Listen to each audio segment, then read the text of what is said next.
Uh-oh. Hold on.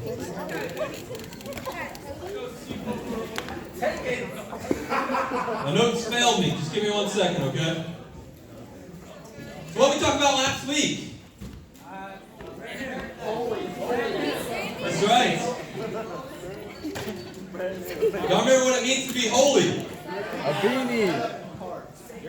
What does it mean, Grant Edwards? Set apart. Set apart, that's right. And God wants us to be holy, right? Not just so that we can prove to Him that we love Him, right? So much more than that. God wants us to be holy because He wants to use us. He's got a plan for every single one of us. He's got a special purpose for you and I. Okay, let's open up to 1 Peter chapter 1. Come on, Cody. Back on track here. 1 Peter chapter 1. You know, this lesson's going to be a little bit different, okay? I've got 2 pages of notes instead of like 5, okay? Because we're going to be splitting into discussion groups, okay? Thank you. And I got verified from Shay and some others, so that was a good idea. So we're going to split into some discussion groups later. So as we're talking, I'm not going to be trying to give you guys every answer, okay? I'm not going to be trying to give you guys every situation. This is something that if we understand the concept behind, we should be able to figure it out for ourselves. We should be able to interact with the Bible. We should be able to interact with each other. That's the way that Christianity really is lived out. That's the way it's learned, right? It's not just preached from a stage. It's thought through by every single one of us. And so, let's start in verse 17, okay? Chapter 1, verse 17. Come on, Cody. You know, he just got done saying, be holy because I am holy. He says, since you call on a Father who judges each person's work impartially, live out your time as foreigners here in reverent fear. For you know that it's not with perishable things such as silver or gold that you're redeemed from the empty way of life handed down to you from your ancestors, with the precious blood of Christ, a lamb without blemish or defect. You know, what we're focusing on tonight is what it means to be a foreigner. What do y'all think of when you think of the word foreigner? What comes to mind? Somebody who doesn't belong here, right? What else? I heard immigrant. What do you think when you hear the word foreigner? Is foreigner, is that a good word to just use when describing somebody? No. Probably not, right? I mean that's kind of one of those like, you shouldn't say you're a foreigner, right? You shouldn't say that.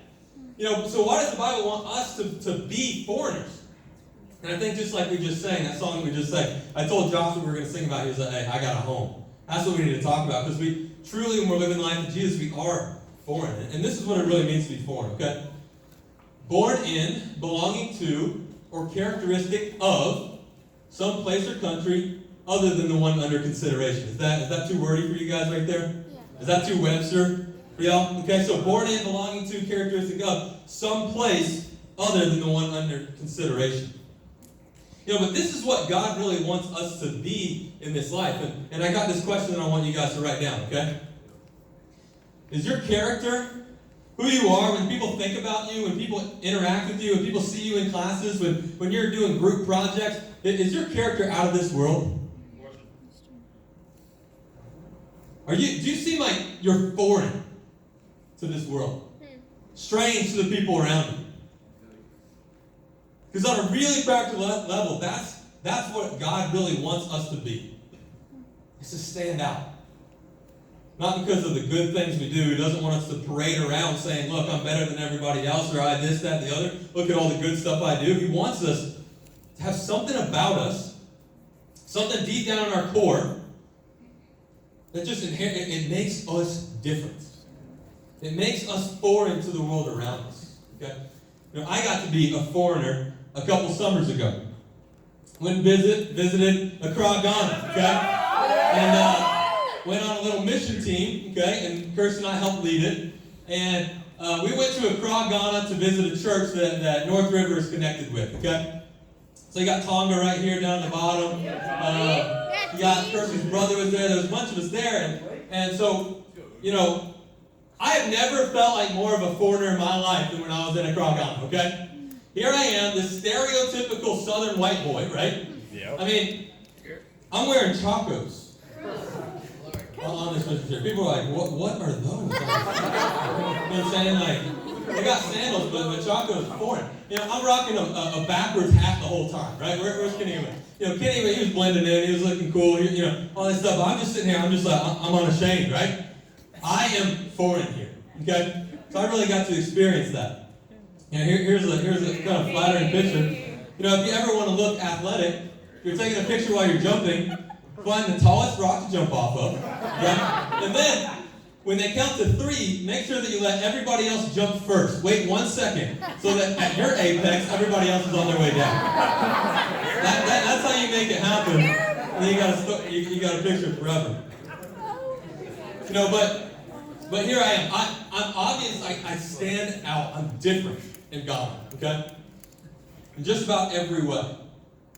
And I got a hilarious story that I felt like I had to tell about God. This is one of the most embarrassing moments of my life. Okay, Kirsten, where you at? All right. So we are. They did midweek. They had a church building, but it was so many people were scattered all over, and it was hard to get there. And so they did midweeks in their homes. Okay, just like the first century, basically a house church every week. And so we went with the family that we were living with, and we went to this midweek. And so we're all sitting there. And of course, I'm leading the team, and so I'm supposed to be spiritual. I'm supposed to be put together. Supposed to have good answers to stuff. All that kind of pressure on me, right? I'm already trying to look good, and it's funny what God does when we're really trying to appear good, right? And so we're sitting there, and we're sitting in a circle, and I'm in this plastic chair. I'm just sitting down, and Kenny, were you here? Tom, you were there. Tom, were you there? Or something? No? Okay. So it might just be courtesy to witness it. But, so I'm sitting in this chair, and they're going around. It's a deep discussion. I'm engaged. I'm looking. I'm listening. You know, I'm giving my answers, like super spiritual, super good answers, you know. And so all of a sudden, this brother, he stands up. He's the guy who owns the house. He stands up. He grabs a chair, and he runs over to me like this. And I'm thinking that he's trying to whisper something in my ear that's really important. You know what I'm saying? I'm like, this is something really important. So I go to lean in. Okay. All of a sudden, I'm on my butt. Okay? And we're talking, I went down. Just, boom, chair breaks. Just, for whatever reason, just fat American white dude, right? Is just sitting in this chair. You know, they don't make them for those guys. And literally, the thing just scoots, the little leg, and it just goes, boom, and finally gives way. And I mean, he had like his entertainment system right next to me. I mean, I had my Bible on, I think. And as I go down, I put my arm to grab him. And his DVD player, his whatever else is there, I just get all down with me. I'm sprawled out on the floor. Oh my gosh. I was so embarrassed. I mean, that was the most. I'll put this picture back up. Okay, put your mind off that. But the big feeling that I got is that I feel like time after time I'm real. I don't really belong here. That's what I felt. Right? We're walking around. I felt like I don't belong here. And even on a more serious note, I mean, we'd be taking. They call them trotros. It was like a little van that would just take you around the city. Okay, and There were times where I was just looking around, I'm like, I'm literally the only white dude here. You know what I mean? And that was awesome. But it was also one of those things where for the first time in my life, I went, I can't blend in. Like, I can't just kind of sink in and just blend in with everybody else. Like, I don't belong here. You know what I mean? And guys, that's what we got to realize about ourselves is that we don't belong here. Right? We don't belong here. But so often we can spend our time just trying to blend in. You guys feel that? Yeah. We make our goals based on worldly things, right? Our dreams in life, that they can be so in line with this world, and we don't even realize that this world is not our home. We've got somewhere else to be, right? We have a home somewhere else. And we could put all of our stock into this world right here, and I'm guilty of it just as much as in it. But we should really devote ourselves to trying to live as foreigners here. Because we belong someplace else. Come on, Cody. Let's go to 1 John. 1 John chapter 2. It's just a couple of books over. 1 John chapter 2. Come on, Cody.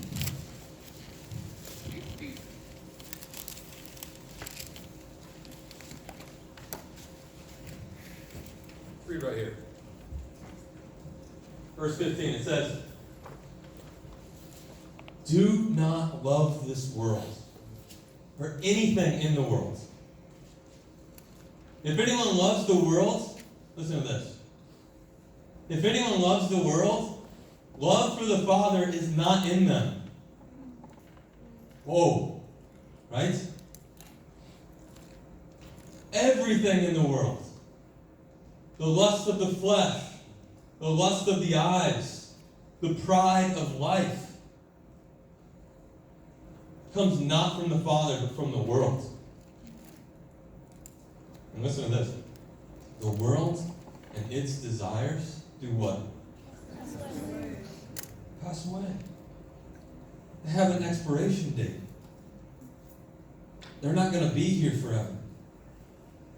But whoever does the will of God does what? Lives forever. This world, its success, all the things that we measure ourselves based on will pass away. You can't bring other people's approval with you to Judgment Day. You realize that? Yeah. And just because other people think, you know what, you're doing good, you know what, you got it on track, you know what, you're a good kid, you know what, you're a good Christian. Just because other people think that, you can't bring that with you to Judgment Day.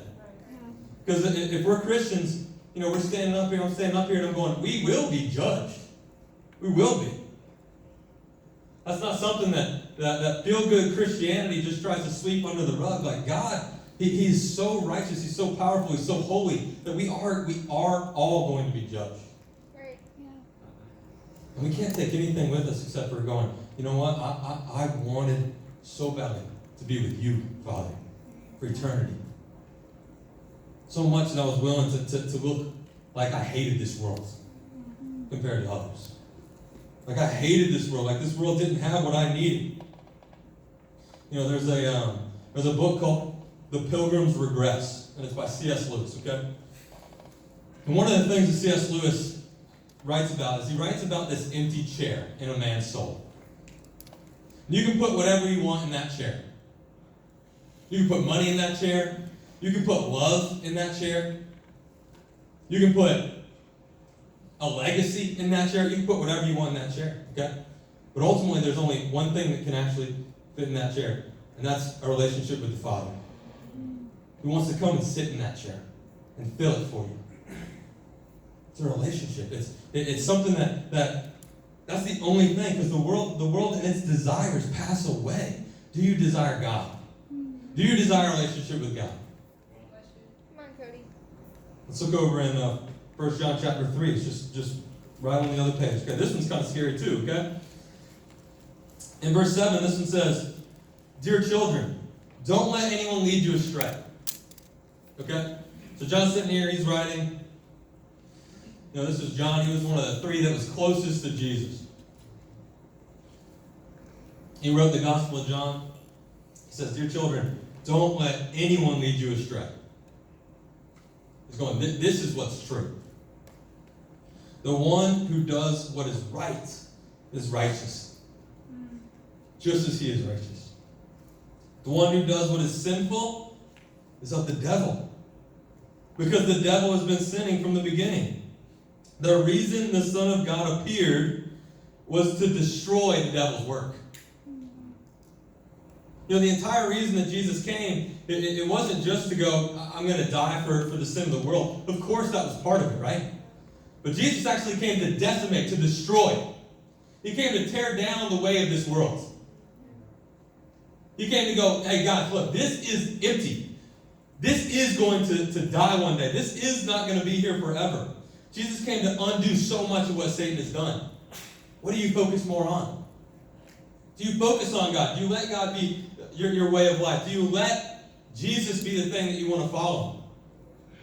Or do you just let the devil keep doing his work in your life, slowly but surely?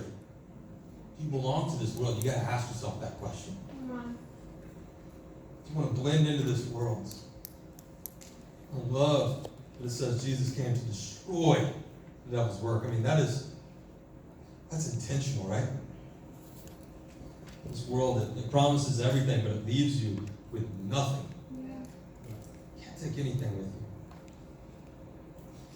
Turn back to 1 Peter 1.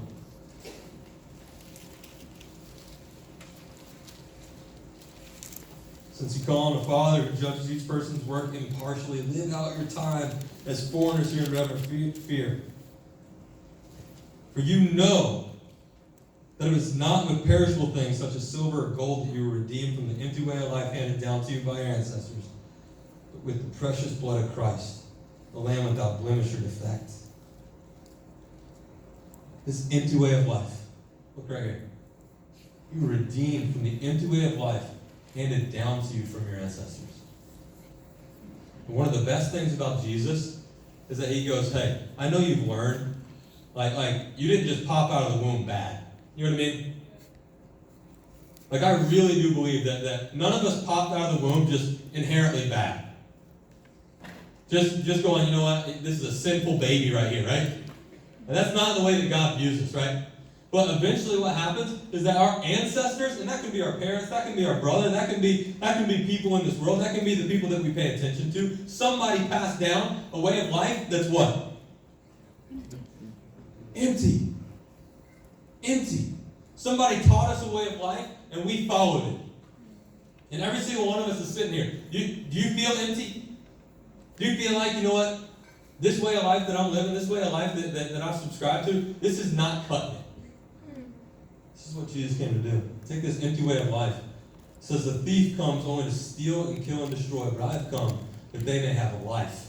And have life to what? The full. Full. Have life to the full. This is why Jesus came. We need to be able to figure this stuff out for ourselves. What does the world say? What is the world's wisdom? What does the world tell us is the way that we should live? What does the world tell us is wise, right? We've got to be able to figure that out for ourselves. I can't stand up here and just tell you, for you, Will Menifee, this is exactly what the world's going to try and come at you with. I can't do that from the stage, right?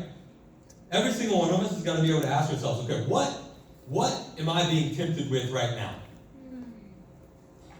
What do I think holds the keys to life? What do I follow? What ways do I think are successful? We've got to be able to ask ourselves that question, okay? Then we got to be able to figure out, what does Jesus say? What is Jesus' wisdom? What is foreign when it comes to these things?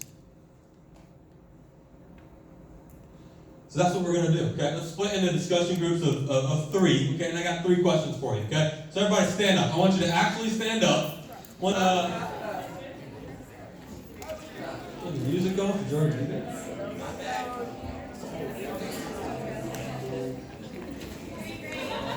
All right, so hey, I want to hear from you guys. What were some of the examples that y'all gave? Okay, what were some of the things y'all talked to? Okay, let's try and keep it pretty short.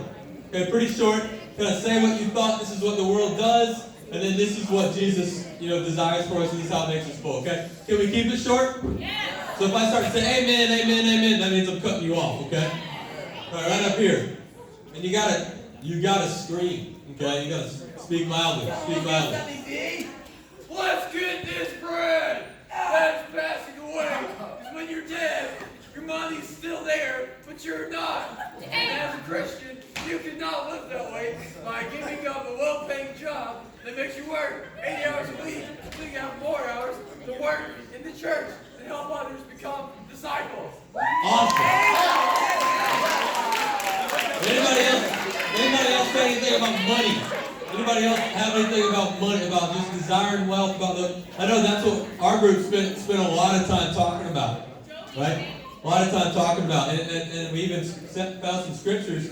1 Timothy 6 talks about how the desire to be rich, if you fall into that temptation, wanting to be rich, because there's a difference between success and what comes with that, and then just having a deep desire to be rich, right?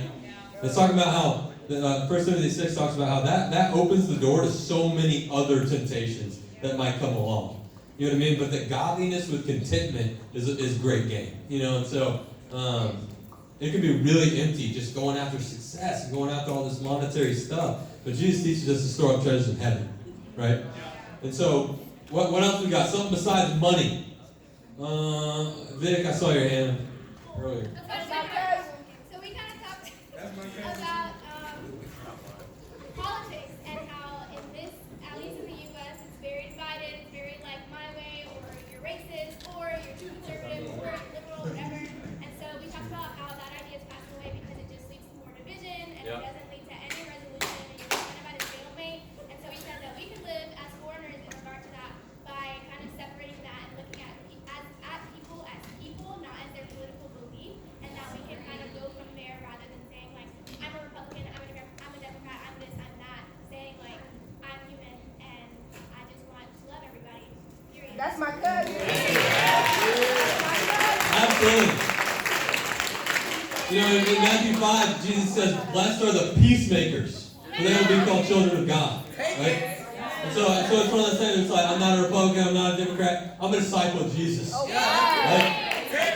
And I think that even the beauty of that mentality, okay, you can still vote, all those kind of things. But the value of that mentality is you start to go, okay, let me understand your point of view. Let me understand your point of view. Okay, because Jesus is somewhere in each of them. I really do believe that. You know what I'm saying? That you can find common ground and you know, it's sad. Our political landscape is split in two. That's it. You got one choice or the other, right? And but I think that if we're followers of Jesus, like we don't get divided on those kind of things. And we help this world, right, where Satan's trying to destroy. Jesus is trying to destroy what Satan's done, right? And so Jesus is trying to bridge gaps between people, be a peacemaker. And that just leads to a life that's much easier to kind of sort through than being mad at somebody for something that they believe, right? All right, so anybody got anything besides money and politics? Get some really good, golly, there's a lot in here.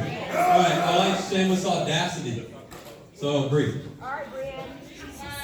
Come on, Dwight. Let's go, Dwight. So one thing we talked about was how like today's culture is really individualistic. Everyone's like, I got it on my own. I don't need help. I don't need anyone else. Like I'm just doing my thing. And how Jesus is like so for community and like being with people and walking through life with people, which is just so like opposite of college and everything. So yeah. Let's go. Wow. All right. Being individualistic, that's a very American thing. That's not a very Jesus thing, okay? If Jesus desired for your soul to be on an island, he would have put you there, right? Instead, he put us in community. We're supposed to work together. Woo! How long do y'all want to be here tonight?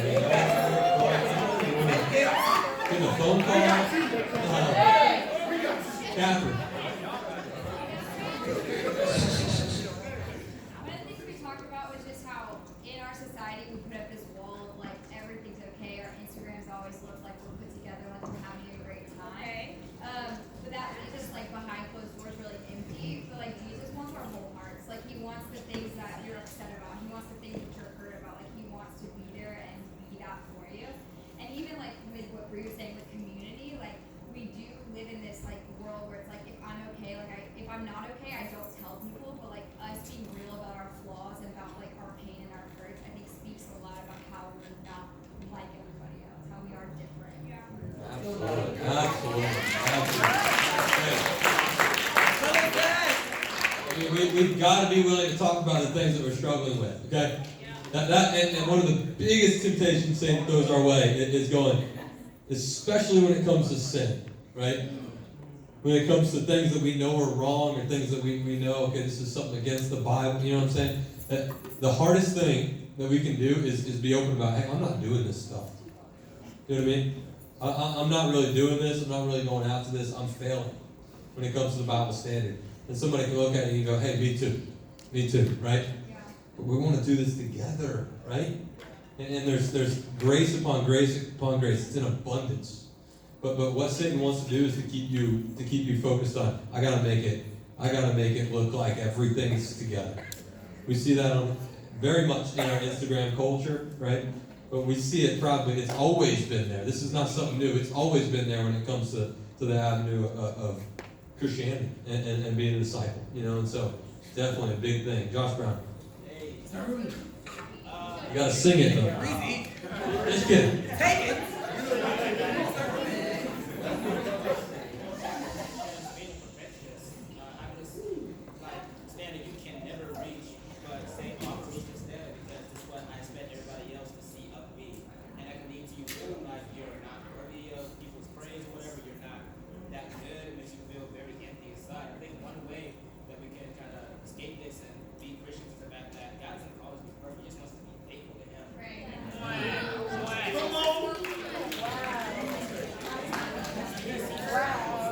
Still talking. And you don't have to worry about trying to, live up to this unrealistic idea of being perfect. Because only Jesus is perfect, then we can just really kind of have more grace in ourselves and then realize that, God calls us to be faithful to Him. That's all that matters. Absolutely. Good stuff. That's good stuff. Good stuff. Okay. Me? Wow, fun. Okay. So my group talked about an example of the world's way is to follow your heart. Yeah, I know, right? But it's something that you get advised a lot by people. It's just like do whatever makes you happy, do what feels right, and that's going to leave us very empty. Scripture obviously talks about how the heart is deceitful above all else. Wow. Yeah, I know. The Bible. And how emotions are fleeting and such. So obviously people who continue to follow their heart, you're just going to desire more because Jesus is what brings life to the full, not whatever your heart is desiring in that moment. And how us as Christians can live as foreigners, I think for me is to really just surrender our desires and take on and put on the truth. Yeah. For example, I was super in the world of my relationships and such, very independent, very feminist, and then I was became a Christian and I was like, hey, I gotta surrender to who? I gotta submit to who? Not a man? Are you sure? But even just taking on that truth, even though it wasn't what my heart felt right. And then eventually obviously God changed my heart to go through. So I think just leaving our hearts and desires at the door and just really embracing the word. Wow. Absolutely. And that goes for every man in here too, right? That's foreign to go, I surrender to someone else. You know what I'm saying? I bow down before someone else. I do what he wants. You know what I'm saying? I'm not my own man. You know what I'm saying? So that's big. Let's get a couple more, and then we're going to have some announcements. So announcement people, be ready. Let's go. I got to call on my group. I just got to. I'm sorry. Favorites. Y'all got crazy?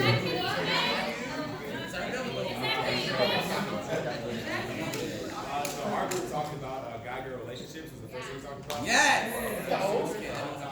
And the way that the world views guy-girl relationships is kind of in this way that's do everything that you want to do, but you don't have to commit yet, right? You don't have to fully commit to this person before you tried everything or whatever, and it really leaves people broken and empty, and it leaves people feeling like they have no more to give, but also leaves people with this selfish mindset of what can this person give to me in this relationship? Right? Yeah. And the way that we can follow, we as Christians can follow Jesus' example is loving sacrificially, right? You know what I mean? And I feel like it leads to beautiful families, full families, but families where the dad's he is there and the mom is there as well, and families that follow that generations later follow Jesus. Wow. You even think about that like we said before, that empty way of life handed down from your ancestors, right? It's by submitting yourself, by following Jesus, you can stop the cycle. Yeah. You really can. I mean, your children, the people that you influence, whether you have kids or not, are going to make their own decisions and be influenced by this world as well. Yeah. But you don't have to be a part of that problem, and you can be a great example of how to be a foreigner, right? Turn to Hebrews 11.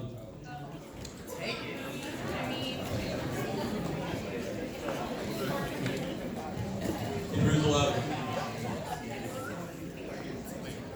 Announcement team, you ready? I don't know who you are or where you are. So. Verse 13. This is the hall of faith. This is the hall of faith, okay? It goes through all these different stories of people who were willing to give up everything, who were willing to die, who were willing to be fools, to be foreigners for God. Right here it says, in verse 13, it says, all these people were still living by faith when they died. They did not receive the things promised. They only saw them and welcomed them from a distance, admitting that they were foreigners and strangers on earth. People who say such things show that they are looking for a country of their own. If they had been thinking of a country they had left, they would have had an opportunity to return. Instead, they were longing for a better country, a heavenly one. Therefore, God is not ashamed to be called their God, for He has prepared a city for them. I want to be a part of that passage. I want to know that my life, I never gave up on Jesus' way. Regardless of the temptation, regardless of what the world says, I want people to look back on my life and go, he didn't receive what he was promised yet. He didn't. But he died believing that one day he would. Is that going to be you? We've got to be able and willing to look at our own lives, and not from a pulpit, right? Have somebody tell us what we should and shouldn't do, but with the Bible, with friends in these small groups, to be able to ask ourselves, hey, what way am I living? Am I living according to the world, or am I living like a foreigner here, right? All of us have got to be able to do that. Love you guys. Thanks for the participation. Let's have the announcement team. Come on up.